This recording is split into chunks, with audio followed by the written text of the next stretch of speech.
Wisdom of Solomon, chapter 5. And the righteous man will stand in great boldness before the face of those who afflicted him, and those who make his labors of no account. When they see him, they will be troubled with terrible fear, and will be amazed at the marvel of salvation. They will speak among themselves repenting, and for distress of spirit they will groan. This was he whom we used to hold in derision, as a parable of reproach. We fools considered his life madness, and his end without honor. How was he counted among sons of God? How was his lot among saints? Truly we went astray from the way of truth. The light of righteousness didn't shine for us. The sun didn't rise for us. We took our fill of the paths of lawlessness and destruction. We traveled through trackless deserts, but we didn't know the Lord's way. What did our arrogance profit us? What good have riches and boasting brought us? Those things all passed away as a shadow, like a rumor that runs by, like a ship passing through the billowy water, which, when it has gone by, there is no trace to be found, no pathway of its keel in the waves. Or it is like when a bird flies through the air, no evidence of its passage is found, but the light wind, lashed with the stroke of its pinions, and torn apart with the violent rush of the moving wings, is passed through.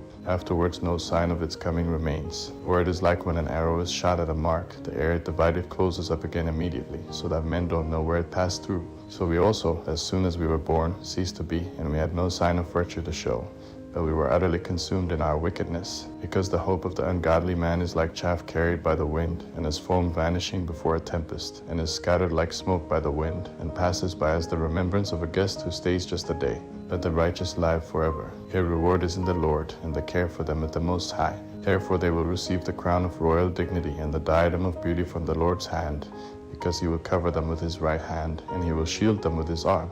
He will take his zeal as complete armor, and will make the whole creation his weapons to punish his enemies. He will put on righteousness as a breastplate, and will wear impartial judgment as a helmet. He will take holiness as an invincible shield. He will sharpen stern wrath for a sword. The universe will go with him to fight against his frenzied foes. Shafts of lightning will fly with true aim. He will leap to the mark from the clouds as from a well-drawn bow. Hailstones full of wrath will be hurled as from a catapult. The water of the sea will be angered against them. Rivers will sternly overwhelm them.